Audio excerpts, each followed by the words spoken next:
Espace TV, le 22h.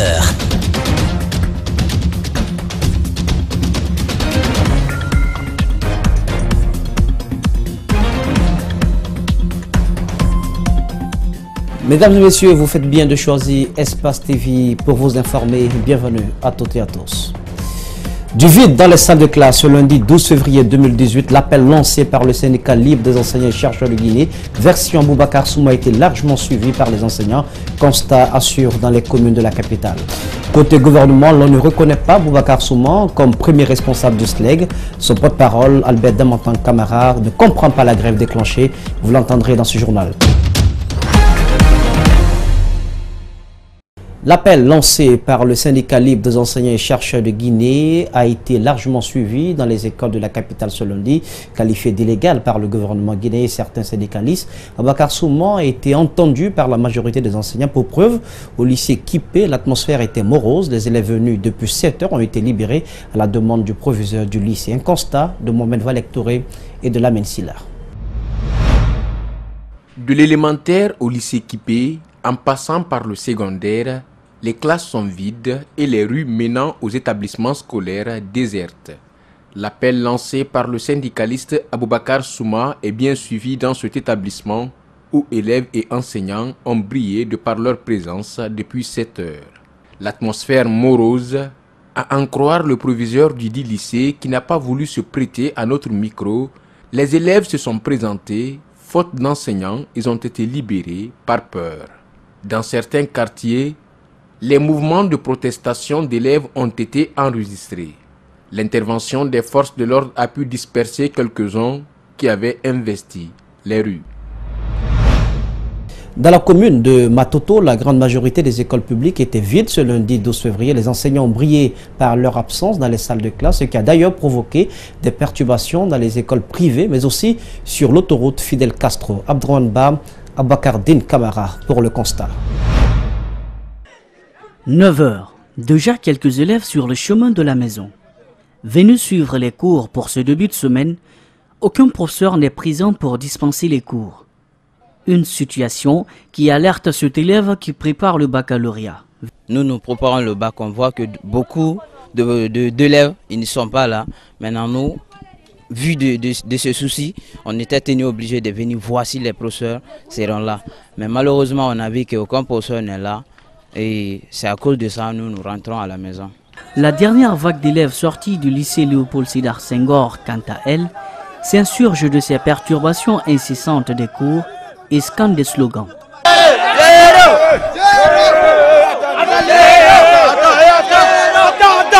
C'est manifester sur la rue, prouver à l'État qu'il doit prendre ses précautions dès maintenant. Parce qu'on ne peut pas se laisser rester très calme sans rien faire. On ne trouve pas les procès en classe.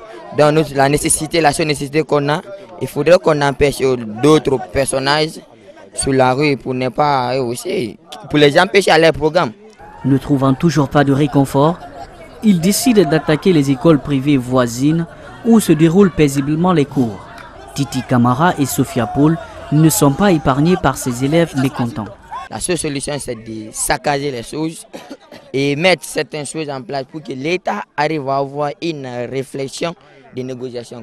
Les forces d'intervention se sont rendues sur les lieux pour disperser les élèves qui ont commencé à bloquer la circulation routière.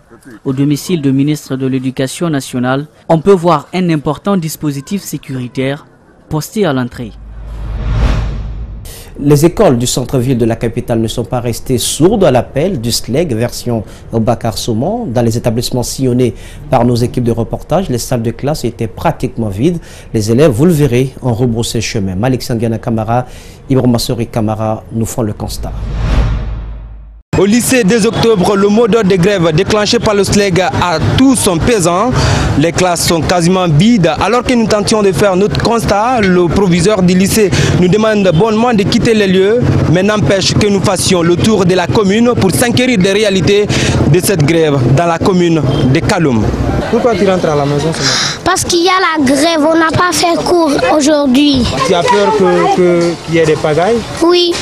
Ok. Qu'est-ce que tu peux dire aux autorités pour rapidement régler ce problème? Je veux qu'on arrête cette grève-là et que les les autorités prennent leurs responsabilités. Hawa Damankita, élève de la 8e année, et ses sœurs retournent à la maison. Il n'y a pas de cours dans son école comme dans la plupart des établissements de la capitale. Cette mesure pour elle est une manière de se mettre à l'abri des violences qui pourraient éclater à tout moment. Je pense que la guerre va s'aventurer jusqu'à devant notre école. Donc on prend des précautions pour aller à la maison. À l'école Frédérico Mayor et celle de Tombo 2 dans la commune de Kaloum, l'atmosphère est inhabituelle. L'intérieur des cours est vide. Les salles de classe sont fermées même si le drapeau flotte dans l'air. Les écoles privées ressentent également ce mot d'ordre de grève déclenché par le SLEG. On avait constaté qu'il y a certains de nos profs qui ne sont pas venus. Donc certains élèves ont profité de rentrer chez eux. Partout où nous sommes passés, les responsables d'école ont préféré observer un silence de cimetière lorsque nous avons tenté d'engager des interviews avec eux sur cette grève des enseignants. À Bambeto, en passant par Amdalaï, tous les petits commerces, la circulation, tout était paralysé en cette journée de lundi. Les habitants apeurés sont restés dans les domiciles durant cette journée de grève. Une situation qui inquiète et préoccupe plus d'un. Chacun appelle de tous ses voeux à des négociations fructueuses entre les syndicalistes conduits par Aboubakar Souma et le gouvernement guinéen. De retour sur l'axe, voici le reportage signé Djibril Bar. Bambeto, au petit matin de la journée de ce lundi, rien ne va. Boutiques et magasins sont fermés. Cet endroit n'a pas son rythme habituel à cause de la grève annoncée par le SLEG, version Aboubakar Souma. Je tiens afin qu'il y ait un consensus entre le gouvernement et également les tenants de cette grève pour qu'ils puissent avoir un issue et que les élèves reprennent la classe. Je voulais que le gouvernement avec les syndicats les entendent. Et s'il n'y a pas d'éducation, ce n'est pas bon pour le pays. Par le passé, la grève des syndicalistes a fait des victimes et enregistré des incidents. D'autres voix craignent que le même scénario se répète. Pour cela, l'invite a été faite aux protagonistes pour décrisper la crise. Nous pensons que les menaces, les intimidations, les tentatives de division et les mises sous contrôle judiciaire choisies par le gouvernement ne feront qu'empirer la situation et plonger l'éducation guinéenne dans une situation regrettable. La grève vient s'ajouter à la crise née d'une élection qui n'a pas fini de livrer ses résultats. Cette observation amène ces derniers à rappeler tous les acteurs impliqués dans le processus électoral leurs responsabilités. L'unité spéciale de sécurisation des élections communales a poursuivi sa mission pour sécuriser les votes dans le respect de la loi afin que les résultats reflètent les votes des citoyens. La CENI et ses démembrements à prendre toutes les dispositions utiles pour la correction des manquements constatés et le bon déroulement du reste du processus électoral. En attendant, la sécurité veille au grain et quelques passants ont la peur au ventre à Bambeto et à Amdalaï. Aboubakar Souma, récemment porté à la tête du SLEG à l'issue d'un congrès, n'est pas du tout reconnu comme tel par le gouvernement guinéen. Son porte-parole, Damanta Albert Camara, dit ne pas comprendre cette grève alors que des négociations sont en cours pour la satisfaction des points revendiqués par les enseignants. Al-Seni Bari, El Haj Aluba lui ont tendu leur micro. Le ministre porte-parole du gouvernement commence par exprimer son regret vis-à-vis de cette grève déclenchée par le syndicat libre des enseignants de Guinée. Pour lui, aucune raison ne la justifie, car les négociations ont commencé depuis février 2016. Les points qui sont réclamés par M. Souma ont été réglés par un protocole d'accord avec sa centrale syndicale qui est le SLEG. Comment voulez-vous qu'on revienne là-dessus? Donc pour vous, il n'y a aucune raison de manifester sur les points? Aucune, absolument aucune raison de manifester, peut-être par rapport à sa situation en lui-même. Mais à ce moment-là, qu'ils disent que c'est sa situation qu'il revendique et ça permettra peut-être d'avoir des recours ou d'en discuter avec qui de droit, à savoir son ministère de tutelle. Si Aboubakar Souma est dans l'illégalité, pourquoi est-il suivi par la base? Où se trouve la zone d'ombre? L'augmentation salariale qui réclame des 40% a été acceptée. La seule différence entre ce que lui dit et ce que nous disons, c'est que le gouvernement et les syndicats se sont entendus pour l'étaler sur 2 ans. La première tranche va commencer à être payée en fin février, à la fin de ce mois. Donc, en tant que tel, nous ne voyons pas comment revenir sur un accord qui porte sur le même point qu'il réclame. Damantang est aussi revenu sur les violences post-électorales. Déjà, 7 morts et plusieurs dégâts matériels. Puis, au dernier Conseil des ministres, la question n'a pas été soulevée.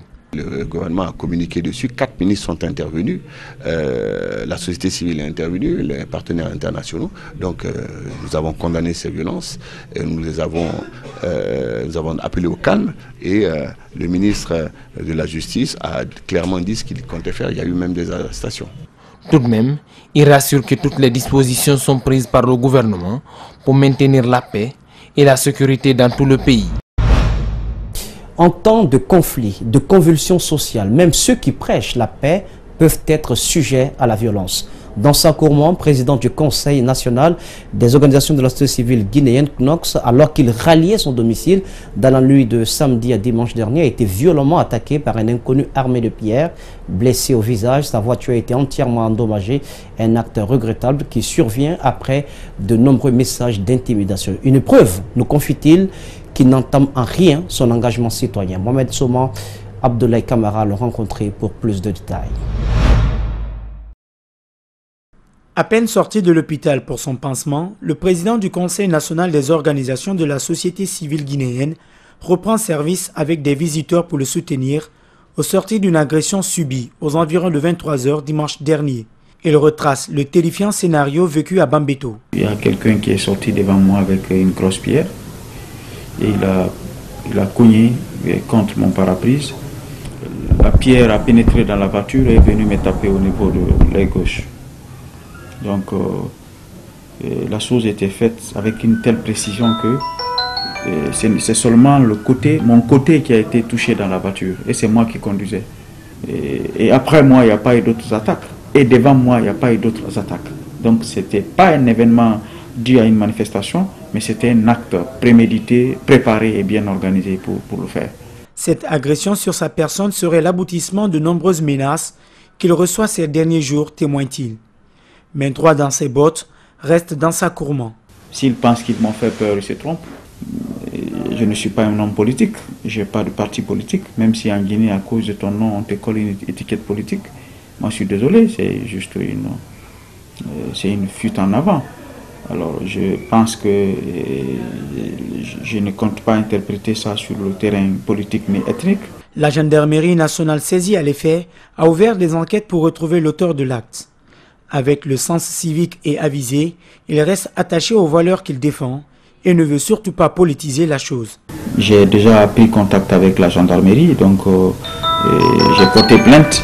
La procédure est en cours. Je ne donnerai aucun détail sur ça pour des raisons purement stratégiques.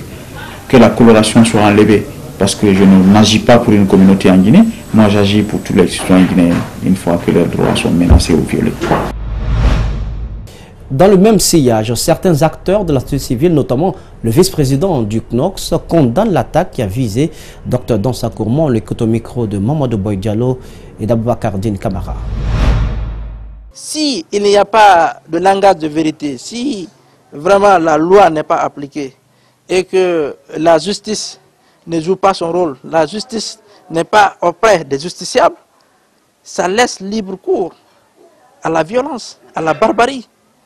Vous savez, avant-hier, moi je suis rentré d'Abuja, j'ai appris que mon collègue de la société civile, le président Dansa, a été victime d'une attaque avec une barbarie inhumaine. Ça, c'est quelque chose que nous condamnons. Donc, ça veut dire que personne n'est à l'abri aujourd'hui. Le Parlement des enfants, en cette période de turbulence, entend s'investir de plus en plus dans la protection des enfants. À travers une conférence animée le week-end dernier, il demande au gouvernement de prendre toutes ses responsabilités. Préoccupés par la situation actuelle dans le secteur de l'éducation et dans le cadre politique, ces enfants députés entendent garantir la paix en favorisant le dialogue. La présidente de la dite institution monte au créneau et dit non à la descente des enfants dans les rues lors des manifestations. Nous, les enfants de Guinée, on s'est dit de ne pas accepter ceci si nos aînés n'ont pas trouvé une solution à leurs problèmes. Alors nous, on se lève et on dit non aux manifestations. Le Parlement des enfants de Guinée condamne les pertes en vies humaines et des précédents viols et abus à l'égard des enfants. On veut vraiment que les enfants soient épargnés de cette situation. Regardez tout précédemment combien d'enfants ont perdu la vie dans les manifestations. Ces députés juniors exhortent les parents de mettre les enfants à l'abri des émeutes, aux enseignants de privilégier leur avenir en acceptant une entente collective entre toutes les entités syndicales afin d'éviter une division interne. Sécuriser les enfants, il faut les laisser aller à l'école et il faut les conseiller. Si toutefois il y a des manifestations, il y a des imprévus parce qu'on ne sait jamais, il faut qu'ils ramènent les enfants à la maison et qu'ils prennent soin d'eux. Les syndicats aussi, nous avons plaidé les syndicats pour qu'ils essayent de trouver une solution au niveau de la base. Le système de protection de l'enfant doit être renforcé. Il revient à l'État de les protéger tous, conclut la présidente du Parlement des enfants de Guinée. C'était donc un reportage de Ouminato Sidibé et de Sadioba. Les Guinéens se sont rendus aux urnes le 4 février dernier au compte des élections communales. Les dernières datent de 2005. Mais après ce vote, si important dans le processus de démocratisation de notre pays, quel enseignement peut-on tirer de ce scrutin? Nous avons tendu notre micro à des analystes. Leur réaction, c'est dans ce reportage de Mamadou Boy Diallo et d'Aboubacar Din Kamara. Une semaine après le vote au compte des élections communales, la CENI continue de publier au compte-gouttes les résultats du scrutin. Des partis comme le RPG, l'UFDG, l'UFR, l'UDG et certains candidats indépendants sont les grands vainqueurs avec un nombre important de conseillers obtenus. Mais au-delà, quel enseignement tirer du scrutin? Tout d'abord, le respect de certaines dispositions du code électoral révisé par la CENI. Aucun bureau de vote sur toute l'étendue du territoire national n'a dépassé les 600 électeurs, ça c'est une évidence. Ensuite, il y a eu des dysfonctionnements, notamment le vote abusif par procuration dénoncé par l'opposition. On a vu un abus par rapport à ce vote par procuration, c'est-à-dire qu'on a délivré des procurations, des multitudes de procurations à des personnes qui en principe n'étaient pas habilitées à voter. L'autre enseignement à tirer, ce sont les violences post-électorales qui ont entraîné au moins 7 morts, des blessés et des maisons incendiées. Ces violences post-électorales sont inacceptables. Mais pour cela, il faut qu'il y ait une moralisation de la vie sociale, une moralisation de la vie publique. Il faut que les leaders d'opinion puissent vraiment sortir de leurs réserves pour pouvoir parler aux citoyens. Il faut aussi noter la faible participation des citoyens au scrutin pour une population électorale qui frôle les 6 millions d'électeurs. Cette faible motivation des citoyens à aller voter, à s'acquitter de leurs devoirs, dénote un peu du manque de confiance des citoyens vis-à-vis de l'élite politique, de l'élite de manière globale. Selon l'opposition et certains candidats indépendants, ce scrutin a été entaché de fraude orchestrée par le pouvoir, des accusations que refute ce dernier. Quoi qu'il en soit, des jeux d'alliance ont déjà commencé sur le terrain pour briguer le maximum de communes rurales et urbaines. Les alliances politiques se constituent peu à peu après la publication des résultats provisoires des communales à Sangaridi, mais au même moment, ces résultats sont contestés par les candidats indépendants. Le mouvement MSC dénonce les actes de certains politiques et espère que les requêtes seront examinées. Abdoulaye Keita, Salifou Lifo Sissé ont rencontré le leader du mouvement Sangaridi Cosmopolite. Après la publication des résultats de cette élection de proximité, les divergences ne se font pas rares au sein de la classe politique locale. Pour 94 bureaux de vote, avec près de 17 000 votants, les candidats de liste indépendante ont obtenu des places.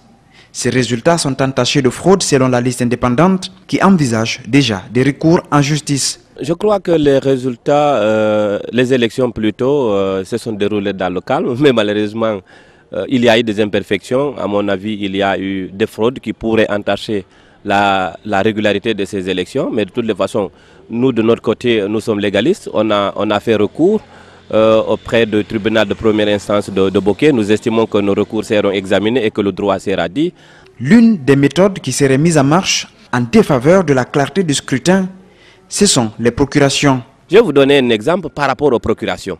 Imaginez que la CESPI a ouvert ses portes à 8 h, mais à 7 h déjà, il y avait des gens qui ont commencé à voter par procuration. Il y a un vote massif par procuration et après vérification, vous trouverez qu'il y a de ces partis qui ont eu un vote avec procuration, plus de 1000 voix.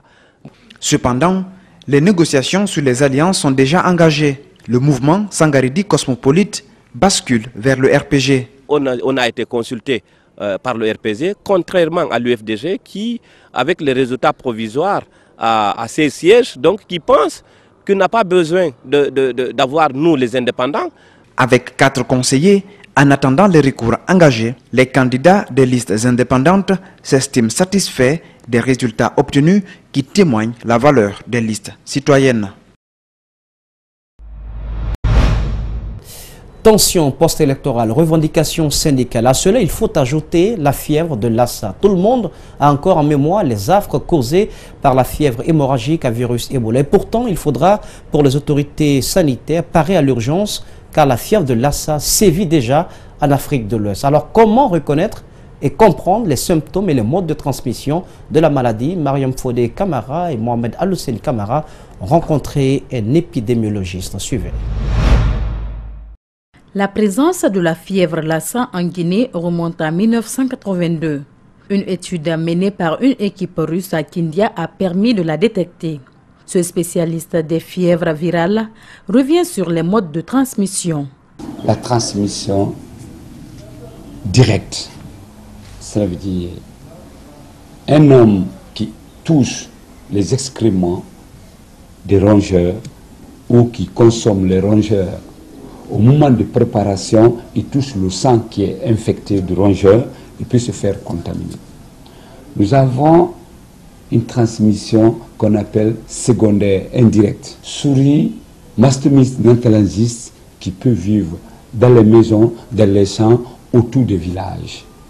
Il peut rentrer à la maison, hurler dans le drap des patients, tousser, mettre les salives dans les bols, les instruments sués par ces souris, ça peut être une contamination indirecte. La fièvre de Lassa entraîne des conséquences graves sur le patient puisqu'elle cause le plus souvent la surdité. La fièvre de Lassa peut développer ce qu'on appelle une surdité parce qu'elle peut détruire le nerf auditif à vie. Il peut entraîner ce qu'on appelle une pneumopathie. Il peut entraîner ce qu'on appelle une insuffisance rénale aiguë, incurable, parce que ça détruit les cellules mères. La prévention de la fièvre passe par l'hygiène, mais aussi la conservation des céréales et des denrées alimentaires, indique ce spécialiste. Quand vous nettoyez vos bols à la maison et que la nuit passée, le matin, avant de mettre l'aliment dedans, il faut le laver, il faut le chauffer. Quand quelqu'un fait une maladie fébrile, simple grippe, essayez de contacter l'hôpital. Utilisez ce qu'on appelle les anti-rats. Des produits pour tuer les petits souris. Ça ne reste que ça, vous pouvez sauver. Les acteurs de la société civile plaident pour la participation des jeunes et des femmes aux instances de prise de décision. Ce week-end, ils ont remis un document de plaidoyer au président de la Fédération guinéenne de basketball. Objectif affiché, accroître la participation de ces deux couches sociales aux instances de prise de décision dans le milieu sportif. Mohamed Valek-Touré, Lamine Silla. Ce document de 12 pages porte sur le projet d'appui à la prise en compte des jeunes et des femmes dans les instances de prise de décision. Il est l'œuvre du consortium de 3 ONG de la société civile. La secrétaire générale des femmes et jeunes pour la paix est revenue sur les statistiques qu'elle juge insuffisantes dans le cadre du positionnement des femmes dans le domaine sportif. Les femmes sont effectivement absentes au niveau des dirigeantes sportives. Il y a certaines qui se battent, Madame Ba et du comité olympique, elles se battent, mais c'est très rare. Les femmes ne sont pas du tout présentes. À la tête des fédérations, vous allez comprendre avec moi, Fédération guinéenne de football, c'est un homme. La suite, tu n'entends même pas parler de femmes. Le président de la Fédération guinéenne du basketball a salué la démarche de ce consortium de la société civile. Il a promis de transmettre ce document auprès des autres fédérations afin que le positionnement des femmes et des jeunes soit une réalité en Guinée. Je vais faire passer ce message au-delà de ma fédération et je compte même vous réinviter peut-être plus tard pour que vous venez voir un peu les avancées qu'on aura à faire ici et vous allez voir que ça ira très vite. Nous sommes au quotidien, nous on combat pour atteindre ces objectifs, à développer la jeune fille, à les mettre au travail, à les éviter un peu tous ces fléaux négatifs qui minent notre société. Déjà, le ministre de la Jeunesse et celui de l'Unité nationale ont reçu ce document de plaidoyer. Le consortium promet de le vulgariser dans tout le pays. Le développement participatif est une valeur cultivée au sein de la diaspora guinéenne. Pour exemple, les fils et ressortissants de Kakandé vivant en France viennent d'offrir un centre de santé amélioré au district de Dambadou, dans la sous-préfecture de Kolaboni. Ce week-end, il a été procédé à la pose de la première pierre en présence de Fodéouma Kamara et de Salifo Lifo-Sissé d'Espace Kakandé.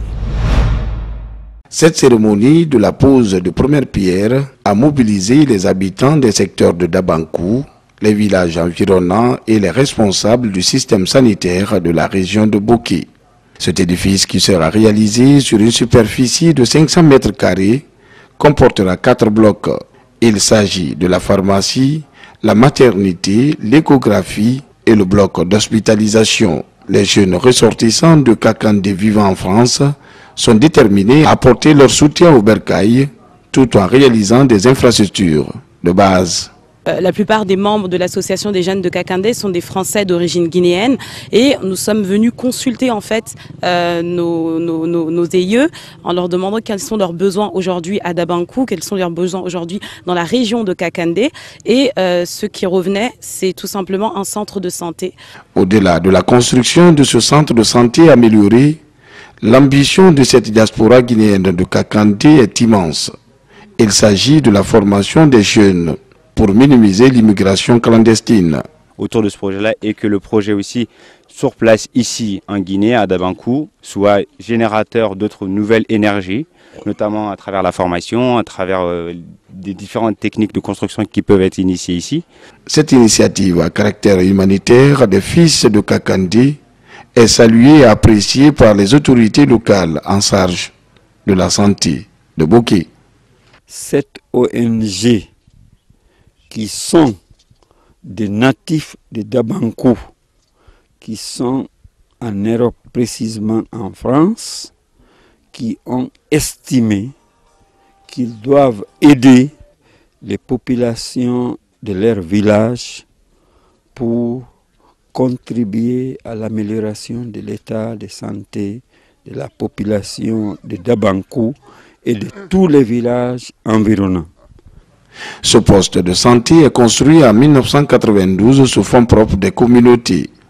Le montant global de la construction de ce nouveau centre de santé amélioré est estimé à 83 000 €, sans compter des équipements. À présent, rendons-nous à Tayaki, dans le quartier Kobaya. Depuis quelques années, l'endroit attire des dizaines de personnes pour sa nature et sa belle plage, sauf que pour les natifs, Tayaki représente un véritable calvaire où tout est difficile. Tayaki, l'envers du décor, c'est un reportage signé Mamadou Selioba, El Haj Alioba.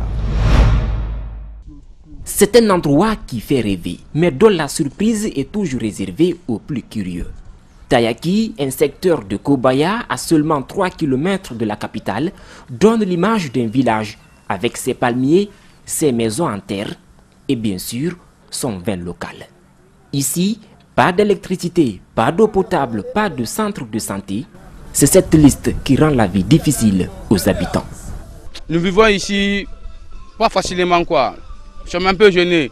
Quand il a un malade ici, on le porte au dos, on l'envoie au Kobaya. Quand il a une urgence ici, on prend les petits pirogues. Et puis avec ça aussi, s'il y a l'eau, on peut aller à Kapolo. S'il n'y a pas l'eau, nous sommes obligés de porter au dos jusqu'à Kobaya. Dans le secteur, le vent souffle au rythme de la marée. Un véritable paradis, mais pas pour ce groupe de pêcheurs qui se sentent piégés dans ce coin où tout est difficile. Tout ce qu'on fait ici, c'est en forçant quoi, parce qu'il n'y a pas de route. Quand il fait nuit, nous sommes à Kobaya là-bas, c'est obligé qu'on passe la nuit là-bas. Le matin, bonne heure, on revient ici. Parce qu'il Il n'y a pas de ce que je viens de te dire là. Et vous ne connaissez qu'ici? On ne connaît qu'ici, à part d'ici, sauf à Kwabaya ou à Kaporo. Donc des nourritures, des manger, tout ça, nous sommes obligés d'aller chercher à Kaporo ou bien à Kwabaya, on envoie ici. Et pourtant, nous sommes à 3 km de la capitale. Mais le manque de routes, de ponts et de bonnes volontés rendent tout difficile. Pour découvrir ce coin bien aimé des étrangers, nous voici en compagnie de Moussa et de Mamadi. Mais eux non plus ne dressent une bonne image de leur secteur. Ils vivent ici par manque de moyens. On s'est oublié, mais comme on a certains entre nous qui sont ici, qui sont nés, grandis, ils connaissent pas autre partie ici, c'est pas ici. C'est pour cela donc on se débrouille. Mais sinon, vraiment, ici, c'est pas facile. À ces difficultés s'est ajouté le manque d'école. Une seule salle de classe pour plus de 4 grades. Mais à Tayaki, d'autres trouvent bien leur compte, même s'il faut parcourir des kilomètres à pied avant de se réunir et se régaler autour de la bière. Quand tu bois ce vin, tu auras de la force, la bonne mine aussi. De toutes ces difficultés, Tayaki continue d'attirer des visiteurs. Son univers et sa plage donnent toujours envie d'y aller. Ainsi donc, mesdames et messieurs, nous nous quittons au compte de cette édition d'information que j'ai eu l'agréable plaisir de vous présenter. Le cadrage pour vous, Korea Boukourmont était présent, la régie Nalai Sidibé, le tout sous la supervision technique d'Ali Kabé de Francis Collier. Ne l'oubliez pas, l'info c'est aussi sur espace-tv-guinée.info. Passez une agréable suite de soirée sur Espace TV. Regardons mieux.